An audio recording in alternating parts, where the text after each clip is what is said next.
idea of changing everything, the nature and the planet under these economical activities is it's something quite serious nowadays.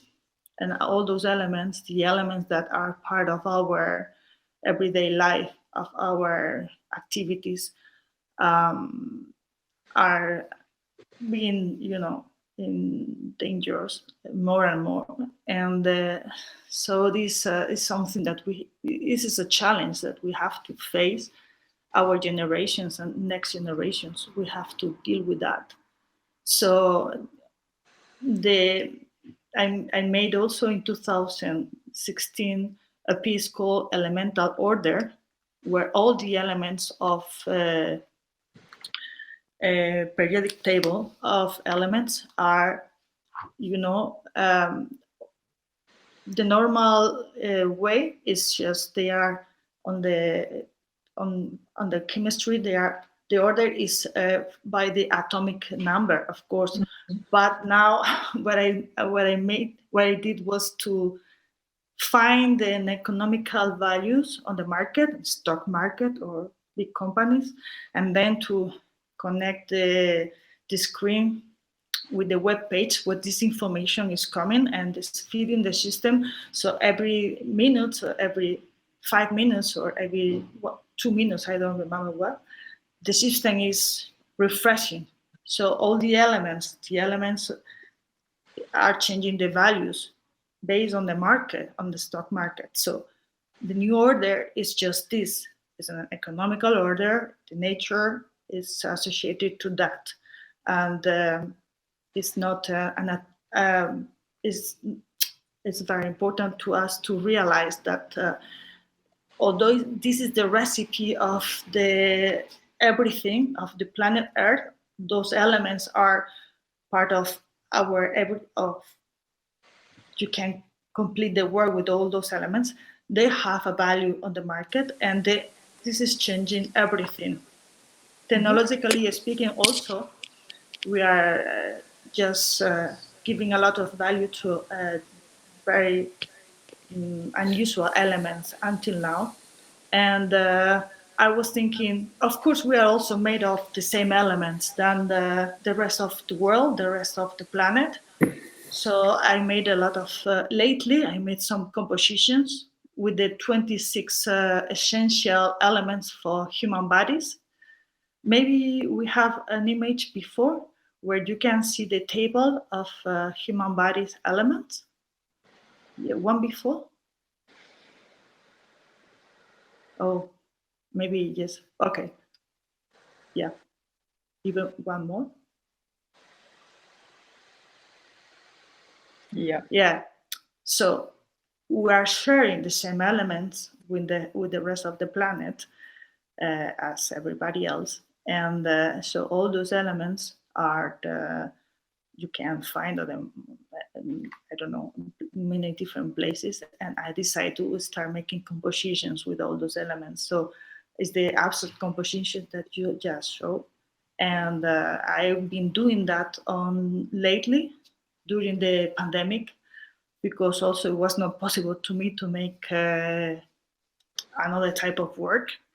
So I was using the information in an abstract way and just making something with my hands, something physical, because also I had the necessity to do something with my hands, because the whole day I was in front of the computer for everything, for watching my family, for reading articles, for researching, for having dinner with friends online, it was too much.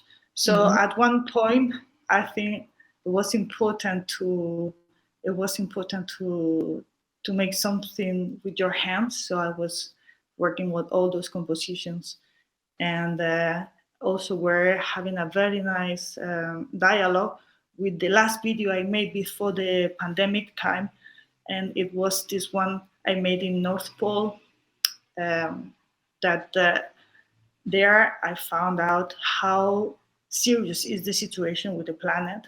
So the signals, all the message were so clear. And so I was collecting a lot of different quotes from different thinkers and making a poem. And was the landscape. The landscape was talking to us. Was the landscape was telling us,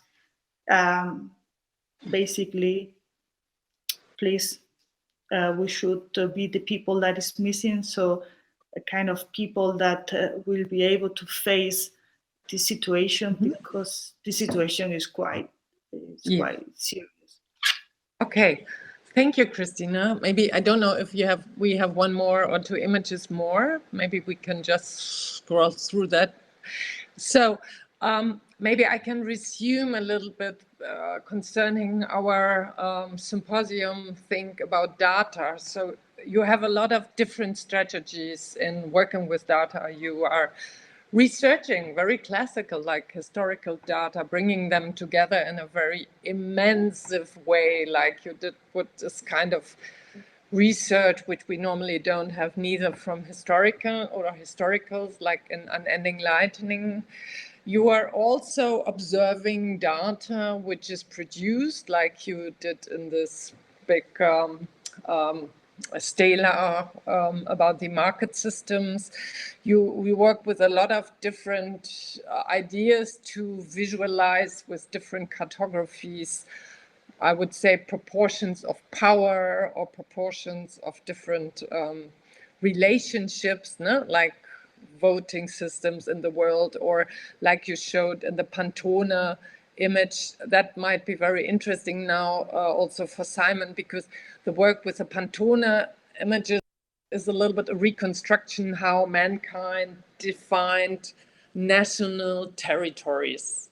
Maybe we can switch over to your work, Simon, concerning, because you also made something which we all knew a little bit. Maybe we also know that everything is capitalized, or no, that there's also powers changing. But Cristina is inventing forms of making them obvious or feelable or emotional, or just creating them. You also did something like that. We all know that Wikipedia is not a classical dictionary, or that Google is not a very neutral forms. Maybe you could comment your interest in how you deal with data.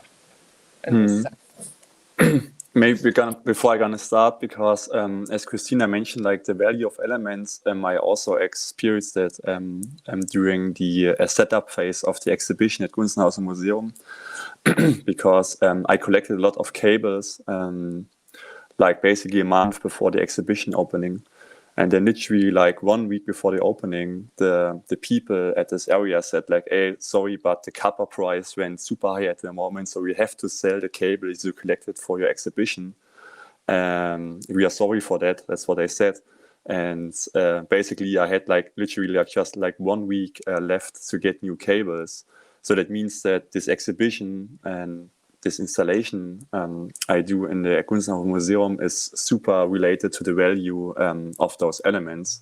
And this was like basically like it's really like a one-to-one contact in a way, like how the stock market or the market for copper influences the exhibition, or in that case the art. And yeah, basically to come to maps, I mean,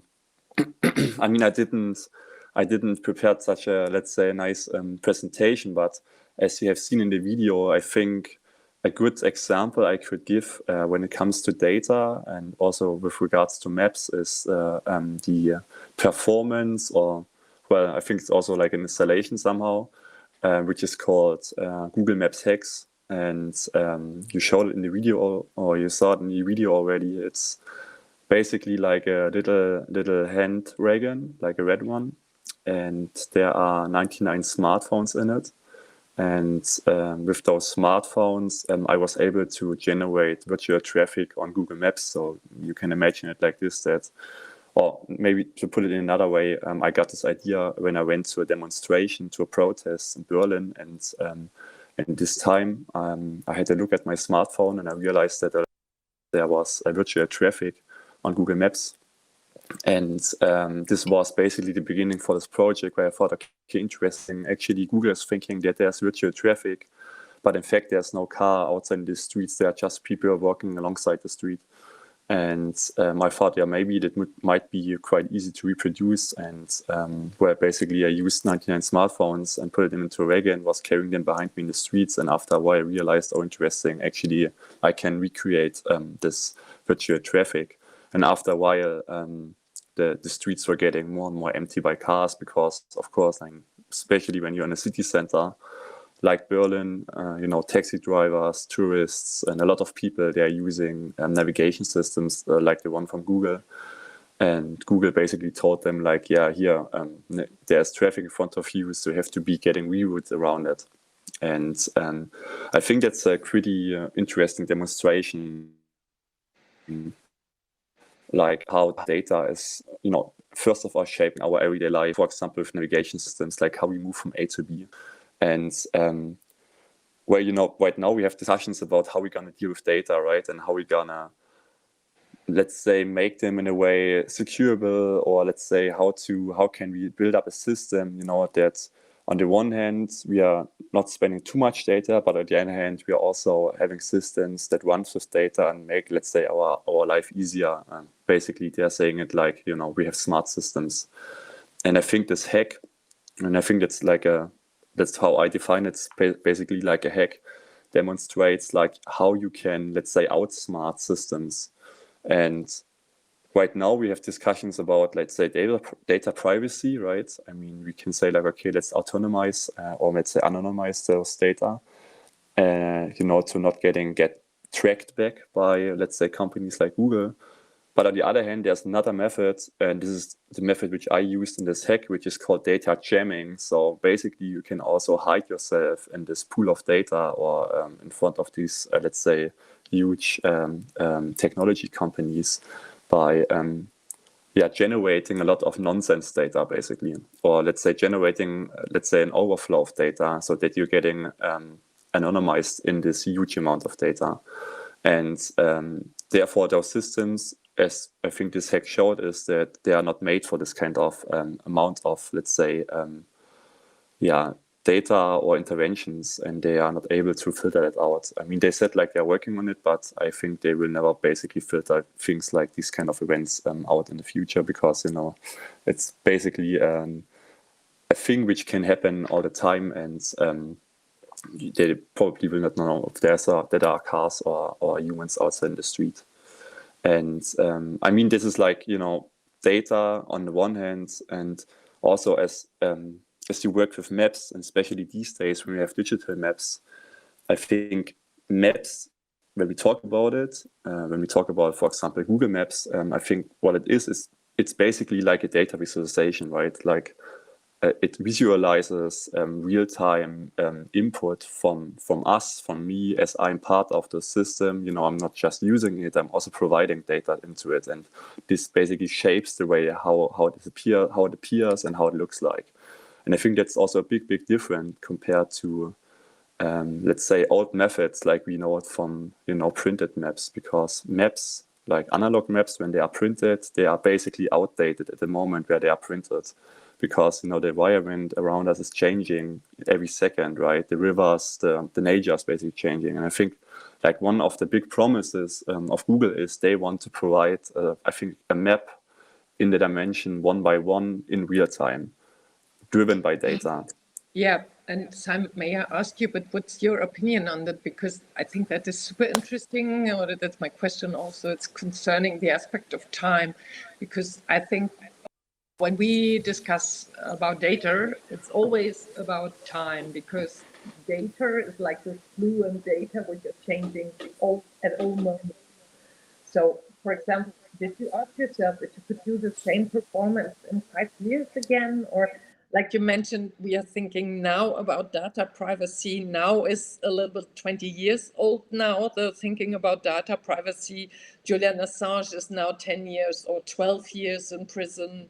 Edward Snowden is now about, I think, 10 years in exile and so. And if you, for example, what I also found very interesting, maybe you can also comment that when you observe the landscapes of the different countries from different ways, you take into because everyone, when we access to a homepage or an internet information, we know that we have to fix the data. Not only we get them, we also have to fix the date when we access a page, and even the local parameters from where we access a page.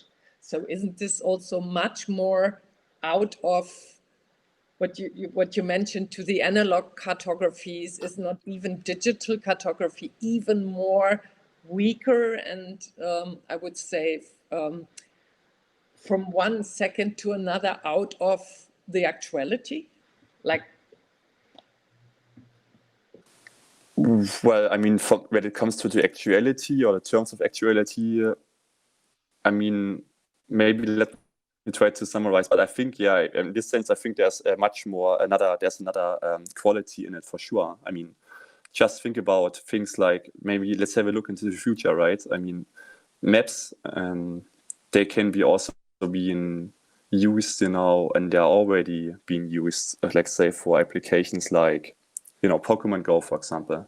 There's a cooperation between Pokemon Go and Google Maps, and they are saying like, okay, could you please place some pretty raw Pokemons in front of our store, in front of our fast food store, so that a lot of users basically go there, they play in front of the store, and maybe they come up with the idea of let's go inside and get some food, right?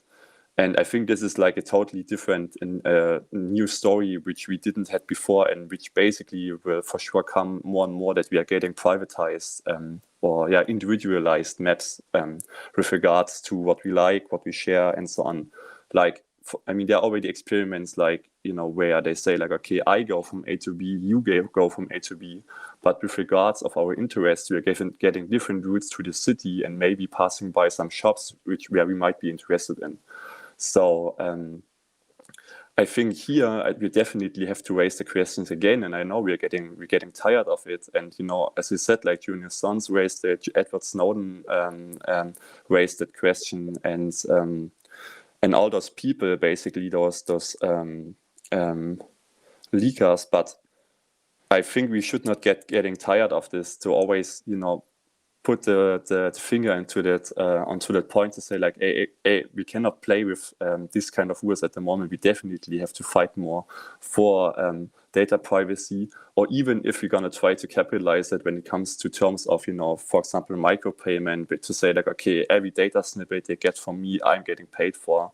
And basically this kind of gray area system where nobody knows where the data goes, and basically, yeah, you know how the game works, right? I mean, then I think this is basically that's how we should thrive in with data in the new future.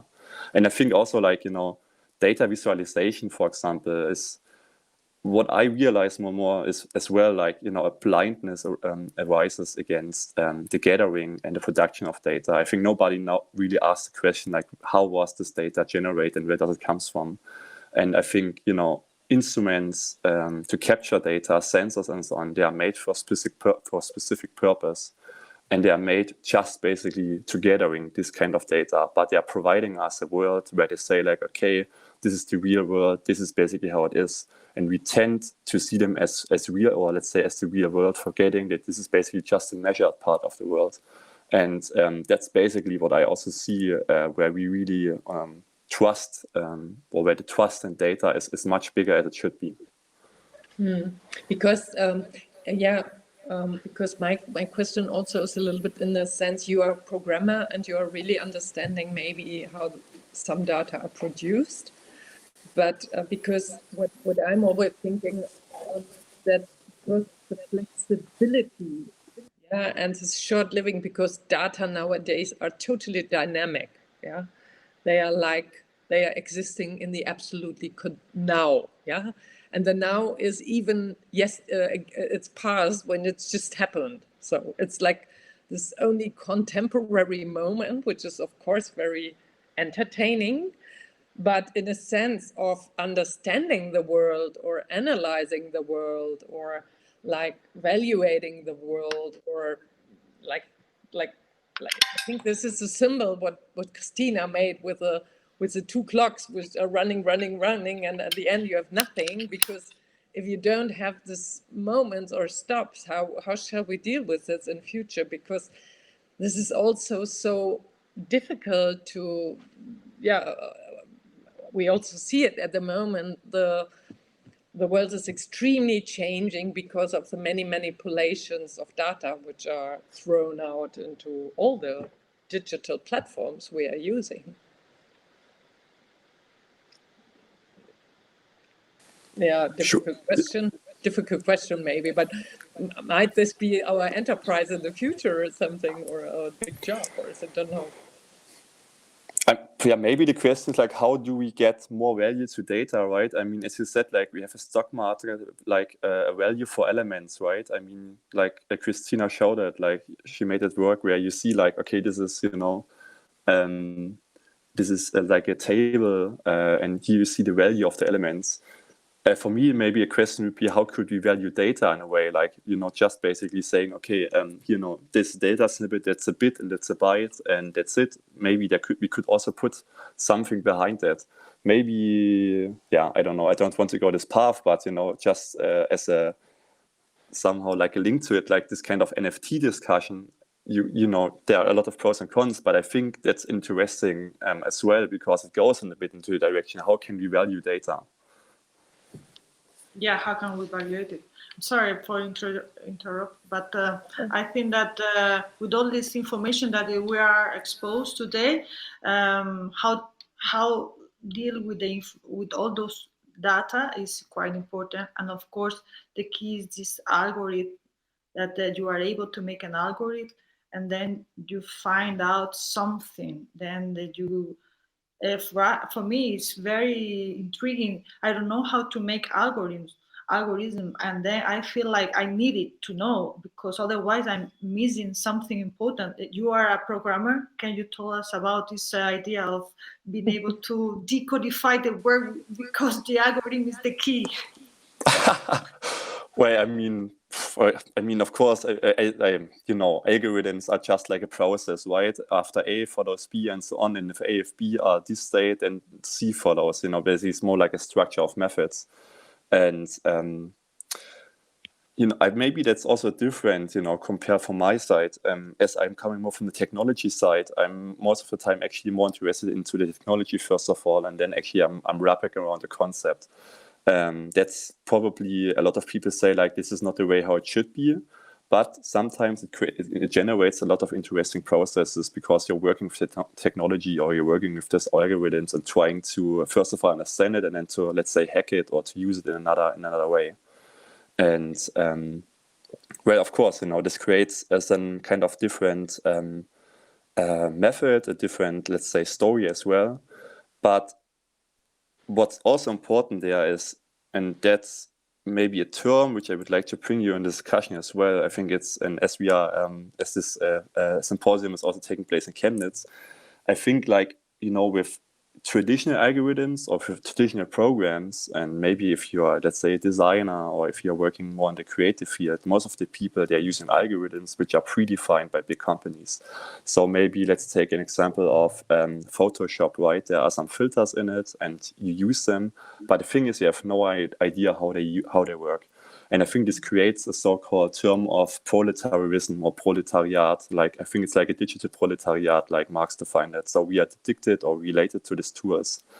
And this basically shapes the way how, let's say, I don't know, design graphical outputs looks like. I mean, you can, for example, sometimes tell people, okay, this product was made with this tool because this tool has a specific aesthetics.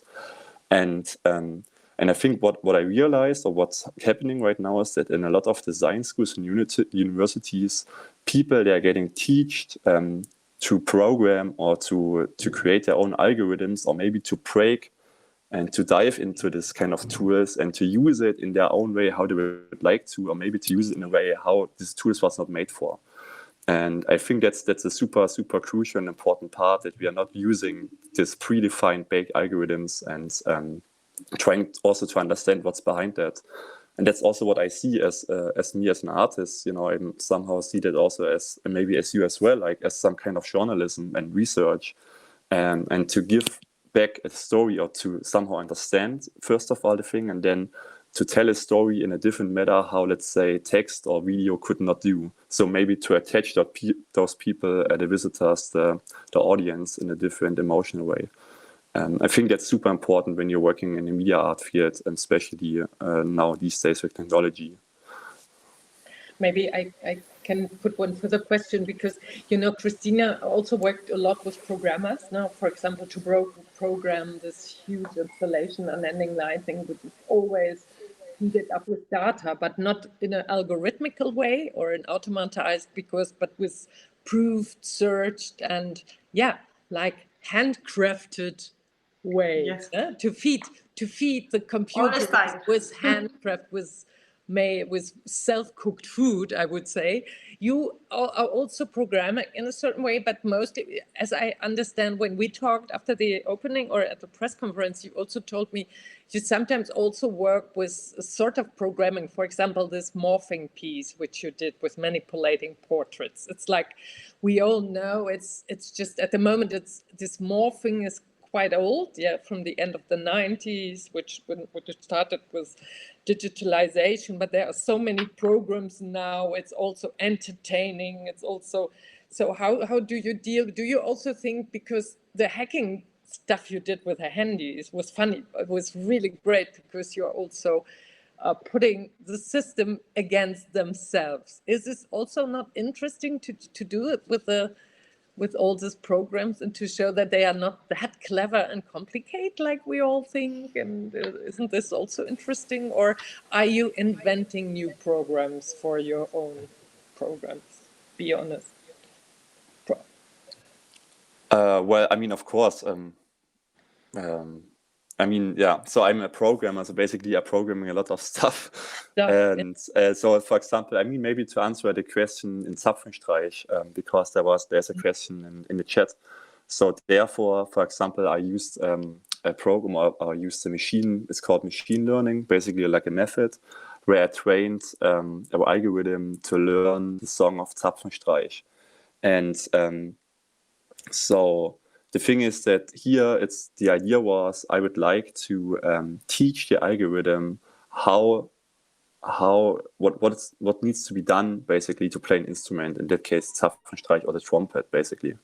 And the thing is, it's like a super important part in the process as well, because then you much more understand, for example, like how pattern recognition works, like how those systems, AI, or let's say machine learning, which is being used for autonomous weapon systems on the one hand, that's basically what the work is deals with. But of course also, for Amazon, rating algorithms, or whatever. We have stock market, and we have different, let's say, niches or areas where those algorithms are being used, how they work. And then, of course, once you understand them, then of course you also know how to trick them, and that's super important, right? And for example, for the Google Maps Hex, once you understand like how this pattern recognition works, what I did, for example, was that I also tried to generate a stop and go behavior with the Reagan. So I was not just carrying it like slowly. I was basically also sometimes going a bit faster, a bit slower, and so on.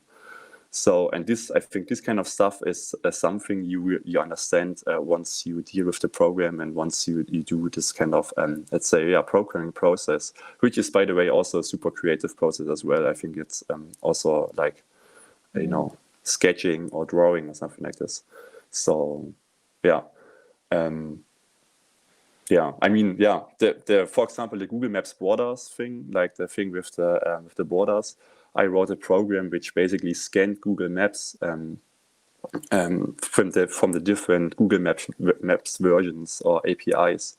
And this program was running for more than a month on a single computer. And for example, when you do this, then you come to issues like, interesting, Google, they will realize if you are requesting their web page, let's say 2 times a minute, so they will block you. So that means, okay, so how do I avoid this? And then you come across with fake